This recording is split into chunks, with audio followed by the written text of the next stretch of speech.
talk. Hello. Again. Hello, Gigi. Okay, and then more. Hello, Gigi. Okay. Testing. Okay, you're going to talk that low? Are you going to talk that low? I'm probably going to talk just natural, you know, my tone of voice. All my life, when I was growing up, my grandma always used to say to me, food is the fuel of life. You don't deny it to no one. Because it's like a bag over your head. If you cannot get air and breathe, you're going to die. So in order to survive, not get sick, you have to nourish your body. She used to say, if you're lucky enough to buy a loaf of bread, then you're lucky. But if with that loaf of bread you can give a couple of slices to somebody that is hungry, then you are blessed. Because you had the opportunity to share with somebody that needed, that was hungry. Food is the fuel of life. Because food is not a commodity. It's not a luxury. It's a necessity.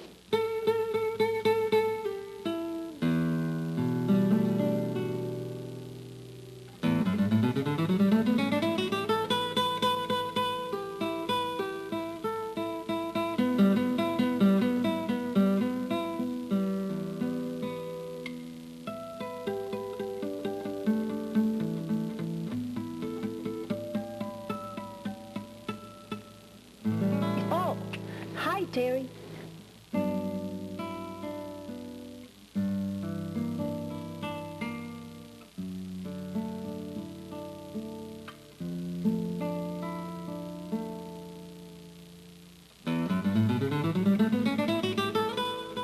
Kindness works two ways. Life is a two-way street, not a one-way street. You do and people do for you, but you do for people too. It's not just receiving and not giving. That's a terrible philosophy in life, and you lose all your friends when you do that.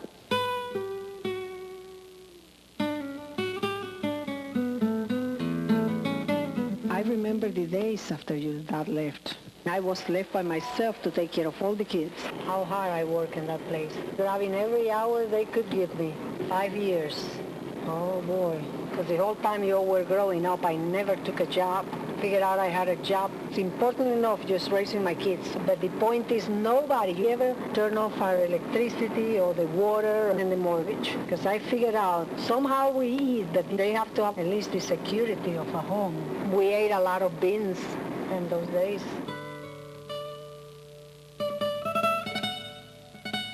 I cook and require time in front of the stove.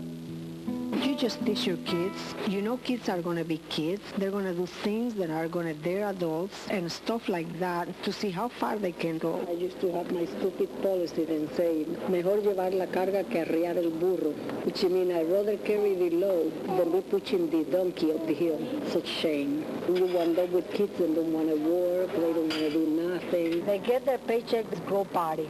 Then something foolish, and then you wind up giving up something that is a necessity. My grandmother was a very wise woman. She taught me a lot of things. She taught me cooking when I was about 11 years old. She was such a good cook. I learned from her. She would make gingerbread and homemade bread on Saturday mornings. She used to put it in a pantry and lock it up. My sweet sisters and brother always talked me into going doing the raid because I was the only one that had the courage.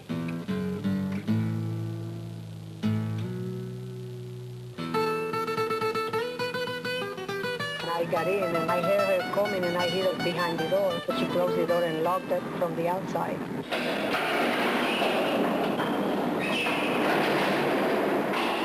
It was pitch dark. I saw this jar that had a label that says pear nectar. I go, oh boy. So I grabbed the jar, took the top off, and I took a big gulp, and I swallowed it real quick.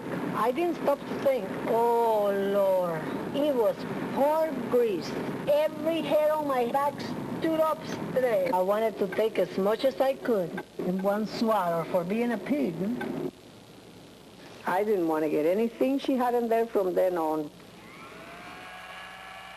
Although a tear may be ever so near.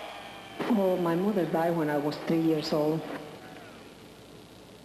My grandfather being so old, well, he wasn't really that old, but what I mean is to say he had already raised his children, because my mother was the youngest of his children, and my grandmother had 15 children.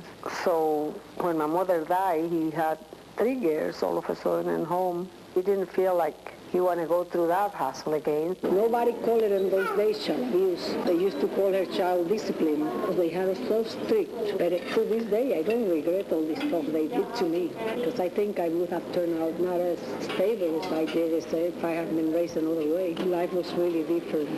Today is a mess.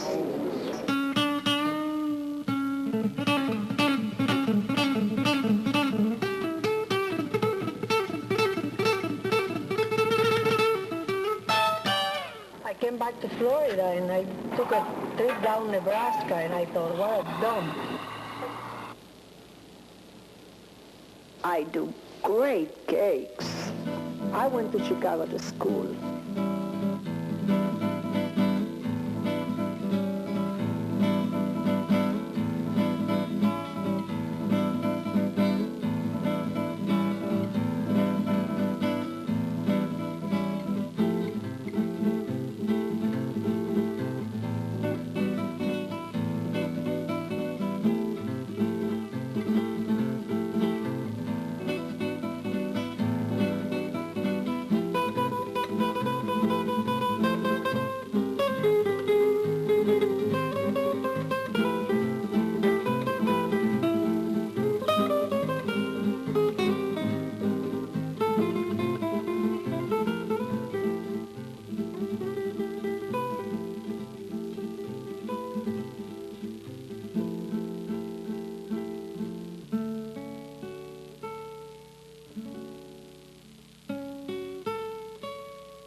And they started me in what they call preparatoria, which was like a prep. That was before kindergarten because I was too little for kindergarten. I was 3 years old. I'm the happiest when I'm decorating. I love it. It's my art. When I was in school, I got confidence because my teacher gave me confidence. She told me, Terry, you're so good at it.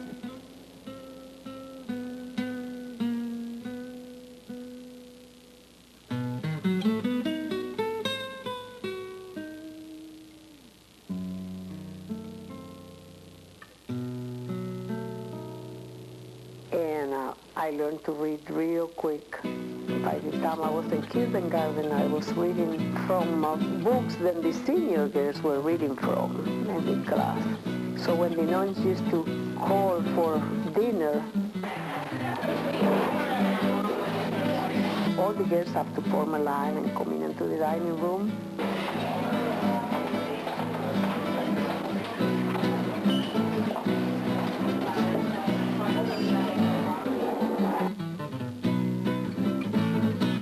People tell me all the time, Terry, you should be like these American women. And at 18 years of age, they throw their kids out of their house. Don't come to me with your problems. I can be myself. I can still go to my aerobics, my work in my house, without turning my back on my kids. Because your children are your children until the day you die.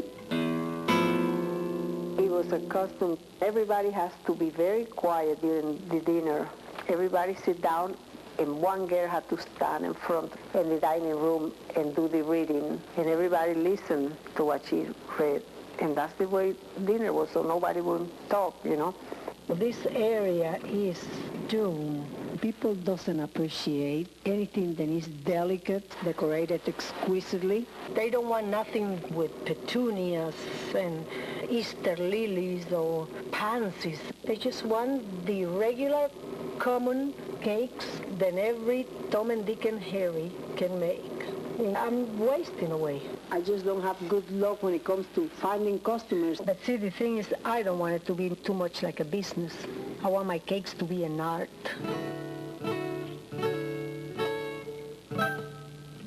And I'm not going to lose it with a hunger for money. You want your dessert?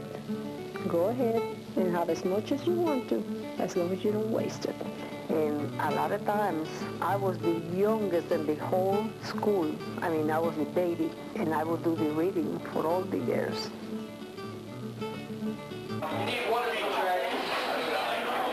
They go to the supermarket and they buy that garbage. A cake which 80% of the ingredients on that icing is lard. I have worked in those places before I went to school. I know how they make that stuff. No matter how hungry I was, I say, no, I'm not going to eat it. And the girls will eat it, and I wouldn't.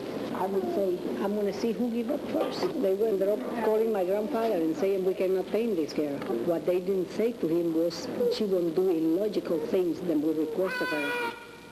To them, that was the ultimate of all my rebellion for me to decide to come and live in the United States. Marry a foreigner and leave the country. To me, it was normal.